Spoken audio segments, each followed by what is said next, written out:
Sous le vacarme sourd des machines, dans une halle poussiéreuse au cœur d'un quartier ouvrier, des hommes s'activent dès l'aube.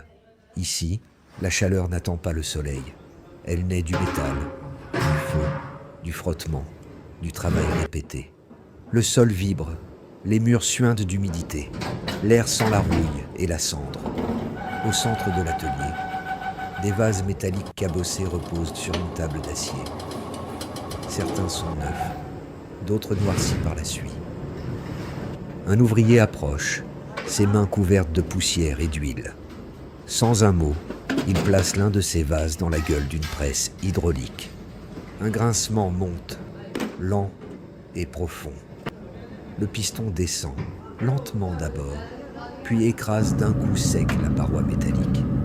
Le vase gémit, se tord, s'aplatit.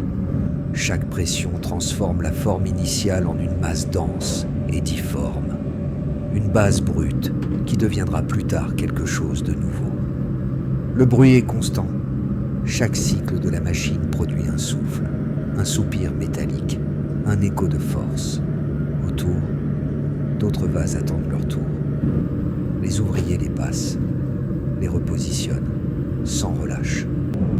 Le métal devient de plus en plus chaud au toucher. Les pièces sortent déformées, écrasées, mais prêtes pour l'étape suivante. Quelques mètres plus loin, un feu rugit. Des flammes jaillissent d'un four en briques alimenté au charbon. Un homme s'avance, tenant dans une pince un des morceaux de métal pressé. Il le plonge dans la fournaise. La chaleur est si forte que l'air tremble autour de lui. En quelques secondes, le métal passe du gris au rouge, puis au jaune incandescent. Le bruit du feu, le sifflement de l'air, tout semble vivant. La pièce fond peu à peu. Elle devient pâte, puis magma. Dans la lumière du feu, on distingue les bulles d'air qui explosent à la surface. L'ouvrier, le visage couvert de suie, remue la masse avec une longue tige de fer. Il ne parle pas. Il observe le métal, sent le moment exact où la matière cède, où elle est prête. Ce moment-là, il le connaît par instinct, pas par thermomètre. Le métal liquide est ensuite versé dans un moule. Un geste rapide, précis, maîtrisé. La coulée dure quelques secondes, mais la chaleur, elle, persiste bien plus longtemps.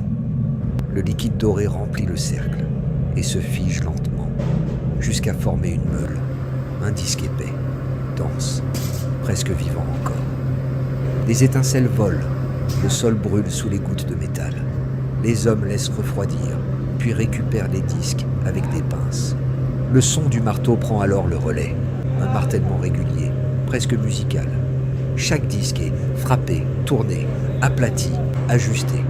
Le métal, encore tiède, obéit à la force des coups. Des années d'expérience se lisent dans la précision du geste.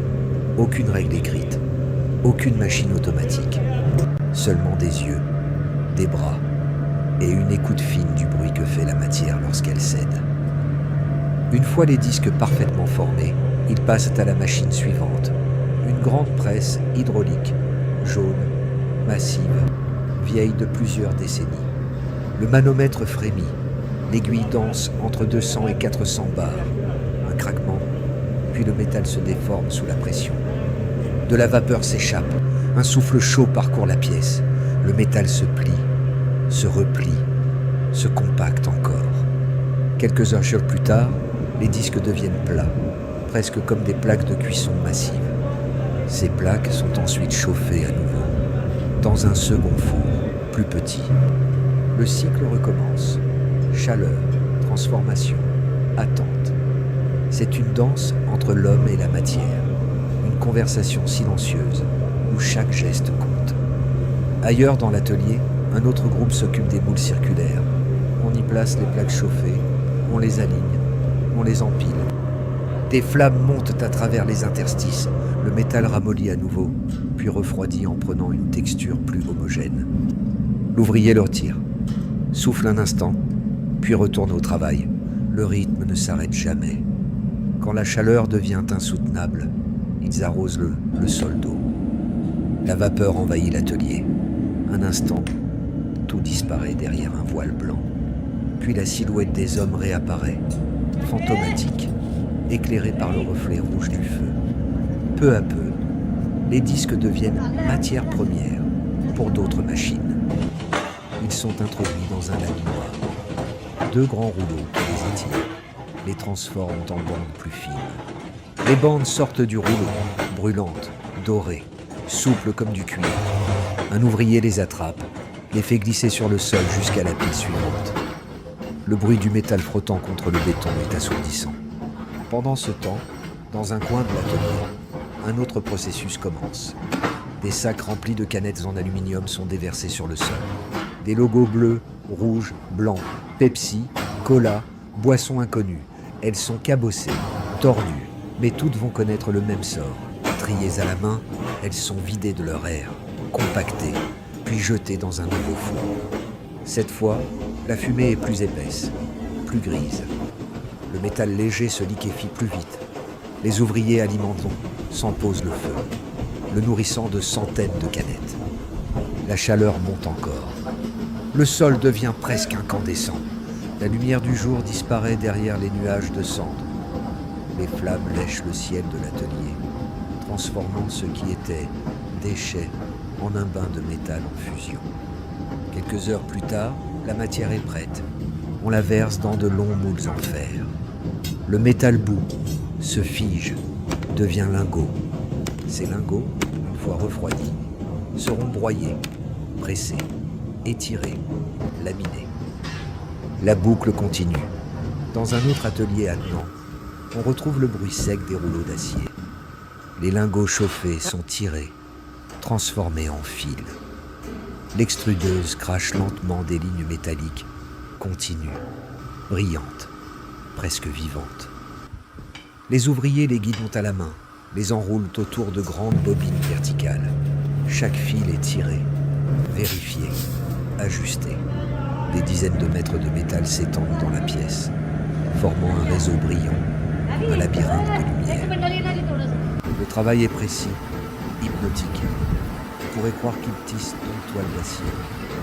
La machine siffle, les poulies grincent, le métal chante. Plus loin, d'autres hommes découpent les fils en morceaux égaux. Ils les alignent sur une planche, les plient, les tordent, les martèlent. Petit à petit, les morceaux deviennent des crochets, puis des maillons. Chaque maillon est fermé à la main, parfois à la pince, parfois simplement à la force des doigts. C'est un travail de patience, presque artisanal. Le sol se couvre peu à peu de chaînes, courtes, longues, épaisses, fines, toutes issues du même feu. Les chaînes sont ensuite testées, tirées, retendues, repliées. Le métal craque légèrement sous la tension, mais ne cède pas. Ce sont des objets simples, mais solides, faits pour durer. La dernière étape, c'est le polissage. Les chaînes, noircies par la suie et la graisse, sont placées dans un grand tambour en fer. À l'intérieur, du sable et des billes abrasives. La machine vibre, tourne, secoue le tout pendant des heures. Le bruit est assourdissant, comme un orage dans une boîte fermée. Puis, peu à peu, le vacarme s'apaise. On ouvre le couvercle. La lumière du jour entre dans la cuve. Les chaînes, désormais brillantes, apparaissent sous une fine poussière de sable. Leur surface reflète la lumière, comme si elles sortaient tout droit d'une usine moderne. Mais ici, tout s'est fait à la main, sans automatisation, sans robot, sans chronomètre. Les ouvriers les sortent une à une, les secouent, les déposent sur le sol. Le métal claque, résonne, s'entrechoque. Ils sourient, leur journée s'achève. Le feu s'éteint lentement. Dans un coin, le dernier ouvrier balaie les cendres, pendant que les autres rangent les outils. Le bruit s'apaise, remplacé par le silence lourd d'une fin de journée. Au dehors, la lumière du soir éclaire les murs noircis de l'atelier. Les enfants passent, jouent, rient. Personne ne sait que derrière ces murs se fabrique, jour après jour, la renaissance du métal. Ici, rien ne se perd, tout se transforme. Et dans ce vacarme, entre feu et poussière, l'Inde continue de battre au rythme du fer, et des mains des hommes. La poussière est partout. Elle recouvre les murs, les visages, les chaînes, les outils. Mais dans ce décor presque silencieux, une forme d'ordre revient. Les hommes, sans un mot, s'organisent. Certains trient les chaînes selon leur taille, d'autres les comptent, les pèsent, les emballent. Chaque geste est mesuré, mécanique, presque méditatif. Les chaînes sont déposées dans de vieux sacs en toile, les mêmes sacs qui des heures plus tôt contenaient les canettes ou les morceaux de ferraille. Le cycle est complet. Les déchets du monde sont devenus produits finis, prêts à repartir, à revivre ailleurs. Un jeune garçon, peut-être l'apprenti du groupe, regarde la scène en silence. Ses yeux suivent les mains des plus anciens, comme pour enregistrer chaque geste. Il sait qu'un jour, ce sera à lui de frapper, de fondre, de polir. Ici, le savoir ne s'écrit pas. Il se regarde, se répète, se transmet sans mots. Dans un coin, un ventilateur grince. L'air chaud tourne en rond, soulevant la poussière du sol. Une fine lumière traverse la pièce, découpant les silhouettes en contre-jour. Chaque reflet de métal attrape un rayon, scintille comme une flamme. Pendant ce temps, un dernier ouvrier nettoie les moules, frotte la suie, gratte la croûte laissée par le métal fondu. Il le fait lentement, sans se presser. Ce geste, il l'a fait des milliers de fois. C'est la fin du cycle, le moment de rendre à l'outil sa place, avant de recommencer demain. Plus loin, les sacs de chaîne s'empilent sur un vieux chariot. Deux hommes l'attrapent, le soulèvent, le poussent jusqu'à la sortie. Le métal s'entrechoque à chaque pas, créant une musique sèche, rythmée, presque belle. Dehors, la lumière du soir est rouge. Les rayons du soleil frappent des sacs. Et pendant un instant, on croirait que les chaînes brillent d'elles-mêmes. Quelques mètres plus loin, un petit camion attend. La peinture est usée, le moteur tousse, mais il transporte une valeur que peu imaginent. La trace de centaines d'heures de travail, la chaleur de milliers de degrés, la force d'hommes qui façonnent sans relâche. Les sacs sont chargés un à un. Le chauffeur signe un papier froissé, puis démarre lentement. Le moteur s'éloigne dans un nuage de poussière, laissant derrière lui le silence des flammes éteintes. Dans l'atelier, il ne reste plus que quelques hommes. Ils s'assoient sur les marches, respirent un peu, regardent le feu mourir. La lueur des braises se reflète encore dans leurs yeux. Ce ne sont pas des ingénieurs, ni des techniciens. Ce sont des artisans du feu, des forgerons modernes. Leur usine n'a pas d'écran, pas de commande numérique, pas de tableau de bord. Leur seule mesure, c'est l'œil. Leur seule machine, c'est le corps. Le plus âgé s'approche du four, jette une poignée de sable sur les braises. Un dernier souffle de fumée s'élève, puis tout s'éteint. Le crépitement du métal refroidi remplace le rugissement des flammes. L'atelier redevient un lieu calme, presque sacré. Quelques heures plus tard, la nuit tombe. Dans la ruelle, on entend encore les bruits de la ville. Klaxons, voix, pas pressés. Mais derrière les murs, il n'y a plus qu'un silence chaud, chargé de charbon et de sueur. La journée s'achève, le cycle est complet, et demain, tout recommencera. Les mêmes gestes, les mêmes outils, les mêmes feux, les mêmes métaux, repris, refondus, redonnés à la vie. Rien ne se perd, tout revient, tout se transforme. Dans cette petite usine cachée au milieu du bruit du monde, l'homme continue à dompter la matière. Le cuivre, l'aluminium, le fer, tous renaissent dans le vacarme du métal qu'on tord, qu'on brûle, qu'on frappe. Chaque étincelle qui s'échappe ici est le fruit d'une lutte silencieuse entre la main et la chaleur. Un combat que les hommes gagnent encore et encore depuis des siècles. Et quand les chaînes finissent par arriver sur un marché lointain, personne ne se doute d'où elles viennent. Elles sont vendues au poids, sans histoire, sans nom. Mais si on écoute attentivement, on peut encore y entendre quelque chose. Le battement régulier des marteaux, le souffle du feu, le craquement du métal qui cède. La mémoire des gestes reste inscrite dans chaque maillon, comme une empreinte invisible. Alors que la caméra s'éloigne, l'atelier s'efface lentement dans l'obscurité. Les hommes ont quitté les lieux, mais le feu, lui, reste vivant, prêt à renaître à la première étincelle du lendemain. Parce qu'ici, dans ce coin d'Inde, on ne jette rien, on transforme, on recycle, on redonne vie. Et dans la chaleur du métal qui respire, dans le bruit des chaînes qui s'entrechoquent, c'est une leçon qui se répète sans fin. Le travail, la patience et la beauté cachée dans ce que le monde appelle déchets. La nuit s'installe peu à peu sur les toits d'acier et les ruelles trempées de poussière. Au loin, le ronron des moteurs remplace le chant des marteaux. Les sacs de chaîne, désormais silencieux, avancent lentement sur la route. Le camion file à travers les rues étroites, ses phares découpant la brume. Chaque chaos fait teinter le métal à l'intérieur, un cliquetis régulier, comme une respiration mécanique. Sur le bord de la route, d'autres ateliers ferment eux aussi leurs portes. Ici, on fond le cuivre. Là, on découpe l'acier. Plus loin, un autre groupe trie encore les déchets à la lampe torche. C'est une ville qui ne dort jamais vraiment. Chaque ruelle abrite un feu, chaque feu un artisan, et chaque artisan un fragment de ce savoir ancestral. Le camion quitte la ville. Il traverse des ponts, longe des entrepôts, croise d'autres véhicules chargés de ferraille. Dans l'obscurité, ces masses métalliques semblent presque vivantes, comme si le métal, à force d'être travaillé, respirait encore. À l'intérieur du camion, l'air sent le métal chaud et la toile humide. Le chauffeur, les yeux fixés sur la route, ne parle pas.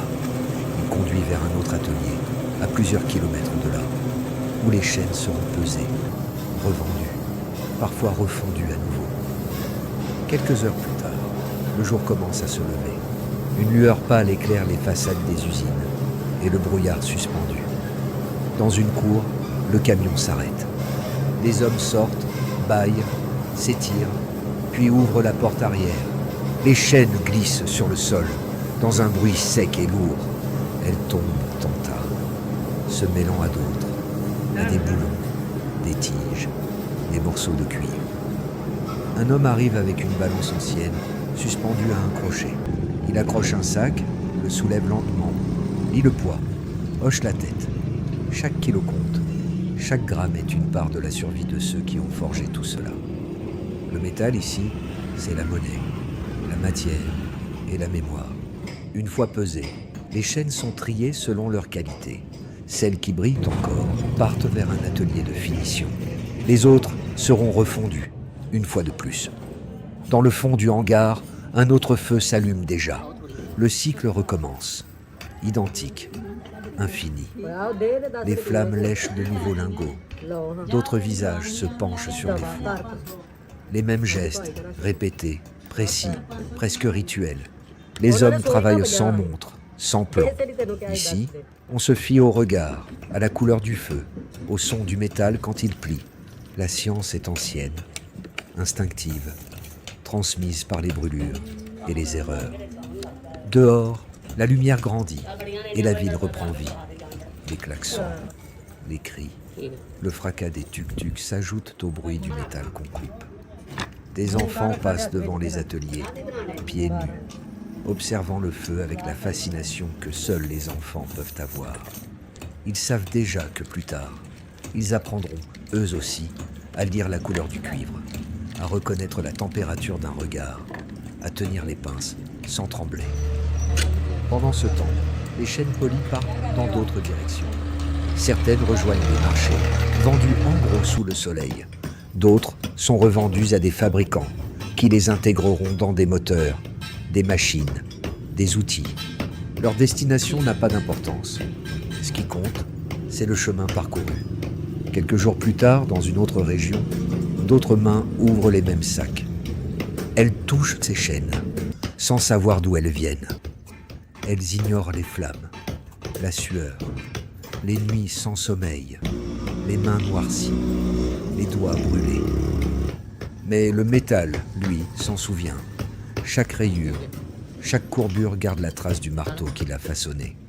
Le soleil se lève haut, les marchés se remplissent, les chaînes brillent sous la lumière du matin, pendues aux étals, comme des bijoux industriels.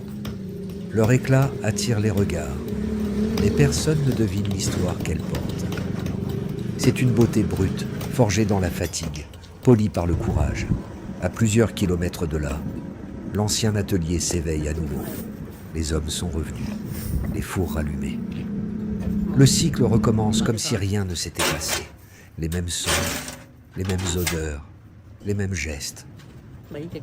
La presse hydraulique s'anime, le métal craque, la chaleur remonte. Le temps, ici, n'existe pas vraiment. Il se mesure en flammes, en coups de marteau, en heures passées à façonner la matière. L'un des ouvriers, celui qui avait fermé le four la veille, reprend sa place. Ses mains tremblent légèrement au début, puis retrouvent leur assurance. Il sourit à peine. Ce travail, il le connaît trop bien. Ce n'est plus un métier, c'est une vie. Dans un coin, l'apprenti de la veille porte désormais le tablier. Il tient les pinces, surveille la température, ajuste les disques dans la presse. Son regard a changé. Ce n'est plus celui d'un spectateur, mais celui d'un homme qui commence à comprendre le langage du feu. Et pendant qu'il s'exerce, les autres sourient discrètement. La relève est là. Le vacarme revient. Le métal crie. Le feu gronde. Les marteaux frappent. Et au milieu de tout ce bruit, il y a un ordre, un rythme, une cadence presque musicale. Le travail de ces hommes n'a rien de spectaculaire, mais il a quelque chose d'essentiel. Ils ne créent pas de luxe, ils créent de la durée. Ils donnent au monde des objets capables de survivre à tout. Le soir revient, les mêmes gestes, les mêmes sons, la même poussière. Mais cette fois, le regard du spectateur change. On comprend que derrière la fumée et la chaleur, ce n'est pas seulement du métal qui se transforme. C'est une humanité entière qui s'entête à faire vivre la matière. Et quand les lumières s'éteignent une nouvelle fois, que le feu s'endort sous la poussière, il ne reste qu'un silence vibrant. Celui d'un monde qui ne cherche pas à briller, mais à exister. Un monde de mains, de souffle et de feu.